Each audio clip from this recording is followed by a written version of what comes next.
Hi, today I'm going to talk to you about conferences. So conferences is Schoology's version of Zoom or Google Meets.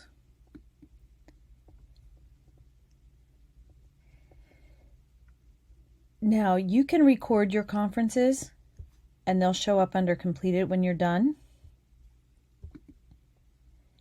Now Schoology only saves them for 7 days. So if you choose to record your conferences, just know that they're only saved for 7 days.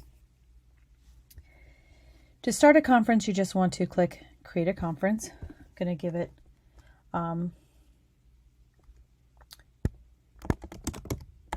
Welcome. I'm going to set it for today with the time. You can add an end time, but I never do. Now you can put them there for the week if you'd like, and then when you come in, you just have to click Start Conference.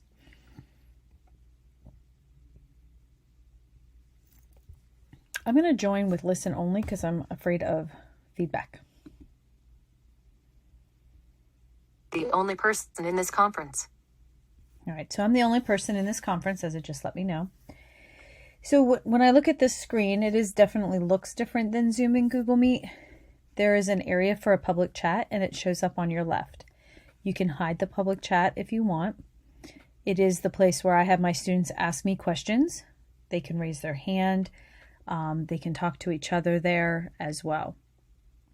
There are chat options. You can save the chat at the end. You can copy it or you can clear it if it's getting too busy. I like to sometimes save it so that you have it for reference later.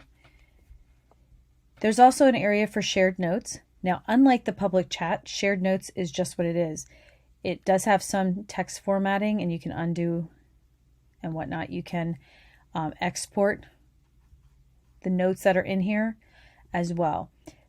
The one catch with this is if you have an entire class writing on it, it is like writing on a Google Doc. There is no notice of if Tommy wrote it or if Jane wrote it or if Sam wrote it. It is just note-taking. So I'm not real fond of the shared notes. I teach high school, remember? So I like to just stick with the public chat. This little gear shift here lets you do a couple things. You can clear the status icons. You can mute all users. You can mute all users except the presenter. You can save the usernames, and I like to use that feature for my conferences for attendance purposes. Lock viewers. You can also create breakout rooms and write closed captions. We're going to come back to the breakout rooms. Next to each person, you can set their status: away, raised, undecided, confused, sad, happy. So you can also maybe poll your students and say, hey, if you have a question, you can raise your hand. They can use this to raise their hand. Maybe you say, well, how are you feeling about this question? And give me a thumbs up or a thumbs down. Are you happy or sad? Are you confused? And whatnot. And then that goes back to the gear shift where you can clear them to start fresh. Now over here at the top right, there is also 3 dots. And I can make full screen, settings, about help.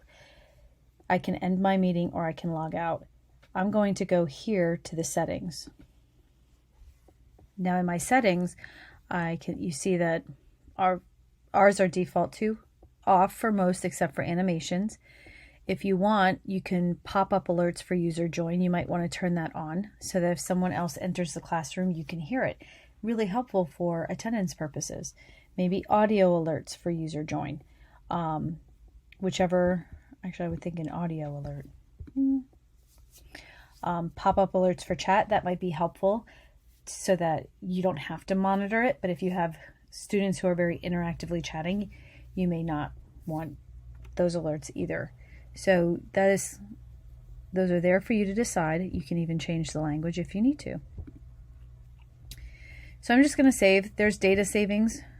So you can enable webcams and enable desktop sharing, or you can turn them off if you need to save your bandwidth depending on your Wi-Fi or your internet. So I'm just going to close. I'm not going to save anything. All right, so I said I would go back to breakout rooms. So over here, I'm going to go back and I'm going to create breakout rooms. So if I was working with students and I wanted them to work in small groups for short periods of time, I could create breakout rooms, and I can do it in a number of ways. If I just have a couple students, maybe I want 2 rooms, and you can have up to 8 rooms. The duration, maybe you just want to send them out for 10 minutes just to talk about a particular topic, and then you force them back, because after the 10 minutes, the rooms will close and they come back to the main room. You can randomly assign the students, or you can have the users choose a breakout room, or you can assign. Now, in this first box, since I'm the only person in the conference, mine's the only name that's there, but if I click on my name and I highlight it, I can move it to whatever room I would like myself to be in during the breakout. And if I had 10 students in my conference, then I would have 10 names, 10 additional names in my box, and I could split them evenly between room 1 and 2. And then I would click create. So the breakout rooms are a really nice feature, very easy to use. If I wanted to record, there's a start recording at the top. And I could click yes, and then I would be recording my conference. For presentations, down here, I could start a poll. I could have my students, I can type in a question, or I can state the question, just say, select an option, yes or no, and send it out to the students. I can create my own custom poll as well, if I want. This is really quick for quick formative assessments, making sure they're paying attention, kind of maybe even in attendance. You could do attendance this way and say, are you here? Yes. Whatever. And then those that don't answer, you can question them later. You can upload a presentation, or you can share an external video. In which case then they would embed themselves right into this screen where this white area, blue area is. Now I tend to not use those as much. I like to just share my screen, which is this option over here. This little whiteboard feature here is to share your screen. If you click that, then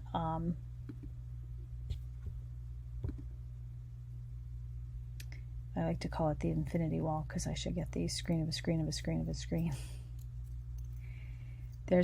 Currently sharing my screen, but I could go now to a PowerPoint or a YouTube video, and now I would be able to show it that way.